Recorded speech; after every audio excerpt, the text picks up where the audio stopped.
Okay. Good afternoon, Dr. Lubna and my fellow coursemates.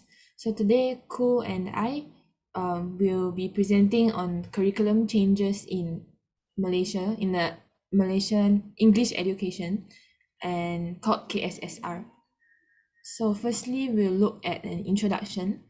KSSR was first implemented starting from primary schools in Malaysia, beginning in the year 2011. So it was introduced to improve the current curriculum, which at that time was KBSR, to ensure that students will get the relevant knowledge, skills, and values that they need in order to face the challenges in 21st century. As we all know, in the 21st century, there is a lot more technology integrated in our life. So technology plays an important part, as well as issues like critical thinking skills. So students of the 21st century, it is very important that they have good command of critical thinking skills. So we can see later in this KSSR syllabus how it has changed from the old syllabus, which is the KBSR syllabus. Now, the KSSR syllabus curriculum actually follows the UNESCO 4 pillars of education, which is learning to know, learning to do, learning to live together, and learning to be. So next, we will look at some of the significant changes in the curriculum documents and organization of KSSR.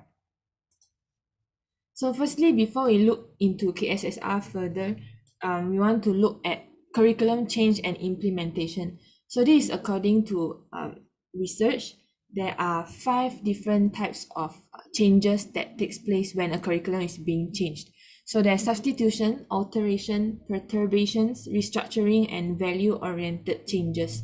And each of these 5, it is like substitution is the simplest change, up to value orientation changes is the largest change. So in substitution, it is basically substituting teaching materials. For example, when we have a new curriculum, we also have new textbooks and new workbooks. Whereas for alteration, it is when new content is added into the existing materials. So maybe there are additional, maybe more group activities that are inside the curriculum, or more listening and speaking activities as opposed to just reading and writing. That's for alteration. And then there are perturbations, which are small changes that at first, when it's first implemented, will interrupt the existing programs because it's something new. But teachers can fine tune these changes and make it to fit into the new curriculum. So this is, for example, like class schedules. So maybe there will be a change in class schedules. For example, more time needs to be spent on certain activities, and this is under perturbations of curriculum change. And then there's restructuring. So restructuring is curriculum change on a larger scale, where it modifies the entire school system. So this is when schools introduce a new curriculum, and it is not just like soft curriculum change, but the whole school knows that, we are going to have a curriculum change. Everything is going to be new. So there's going to be new textbooks, new way of teaching, new way of learning, new way of exams and assessments. And lastly is the value orientation changes. So this change is not really seen with our eyes, or maybe it's not a physical change, but it is a change in teachers and school staff. So in order for curriculum change to really happen successfully, the teachers and the school staff need to really be willing to adopt the new educational philosophy of the new curriculum, as well as the curriculum orientations. Because if, let's say, the teachers and the school staff still have the old mentality, the old mindset, and still stick to the old educational philosophy, even though teachers may be implementing the new curriculum changes, but it will not be as effective because it is not not aligned with the educational philosophy of the new curriculum. So that is for the value orientation changes. So now, what is KSSR actually? Now, KSSR follows a standard-based English language curriculum and also standard-based assessment. So standard-based English language curriculum, we can see there is a change in the way the curriculum is organized. And KSSR includes basic reading literacy, phonics, penmanship, and language arts. So it is a more richer development of the English language, where it doesn't just focus on reading and writing, but then in the reading part, the reading skill is approached through phonics. And then also there's a modular structure which encourages skill integration. So in the modular structure, we will see things such as for primary one, let's say for primary one, they have three existing themes that will cover the whole year, and then within each theme there are modules. So inside each module there will be skill integration. So it's not just you are reading in one class, you are writing in another class, but then inside the activities according to the themes, you use different skills, different English language skills, maybe reading and writing, listening and speaking together in within the same activity. And then standard-based English language curriculum also gives emphasis on creative and critical thinking, as well as reasoning skills. So just now, even in the introduction, I mentioned that critical thinking skills, reasoning skills is something that's very important for 21st century. So that's why we can find this as one of the main focuses as well inside the KSSR curriculum. And then we have the standard-based assessment. So KSSR follows the standard-based assessment. And one of the most important focus of assessment in KSSR is the formative assessments. So formative assessments is when throughout the teaching and learning process, there will be exercises, or there will be small quizzes that the teachers will give to the students. And from there, teachers will assess students. How are they learning? Are they understanding what is being taught in class? So formative assessments is different from summative assessments, where it is not just the final exam or the big test that they are preparing for at the end of the course, but throughout the whole course, teachers will have the chance, the opportunity to assess students based on their learning progress.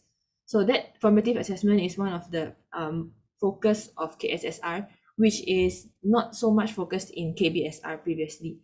So the standard-based assessments also helps pupils to comprehend language input and answer questions with high level of cognitive skills. So once again, KSSR here focuses on developing students' cognitive skills. And lastly, it emphasizes on the conceptual understanding and integration of language skills and focus. So this KSSR aims to give students like holistic development of English language, where students learn, the pupils learn how they can integrate the skills, like how are the English language skills used together, not just like reading as one, listening as one, speaking as one, but even when we perform an activity, we take part in an activity, when we have to listen, most of the time we have to speak like in a conversation. So KSSR actually helps students to understand the whole concept of language and how to integrate the English language skills. So next, Ku will explain more about KSSR as well as KBSR. So now I will take over and I will explain on the differences between KSSR and KBSR. So first of all, KSSR is based on modular structure, as mentioned by Yen Yen just now. As well, when it comes to KBSR, it is more towards a linear structure. Well, the thing about the differences between the two, the main thing to note is that most of the things are not replaced, but rather added. You know, so like most of the things in KBSR is also there in KSSR, but the thing with KSSR, it has more of added agendas and stuff in there, which KBS already has. And the second one, that KSSR is based on content and learning standards, while for KBSR, it's more based on learning outcomes. Like it focuses more on the outcomes of the learning, how it will make it. Determines the changes based on whatever outcomes that you can get from learning. And for the third one is for KBSR, reading, writing, and counting, and KSSR, reading, writing, counting, and reasoning. So for reasoning, it emphasizes more on the global changes and the readiness of the students to face the social and for the future as well, which is also highlights one of the points which I've mentioned earlier, that KSSR adds more stuff, which KBS already has. And the fourth, it has like For KSSR, it's listed six: communication, spiritual, attitude, and values, humanities, physical, aesthetical development, science and technology. Whereas for KBSR, it has all of that: communication, human environment, and self-development.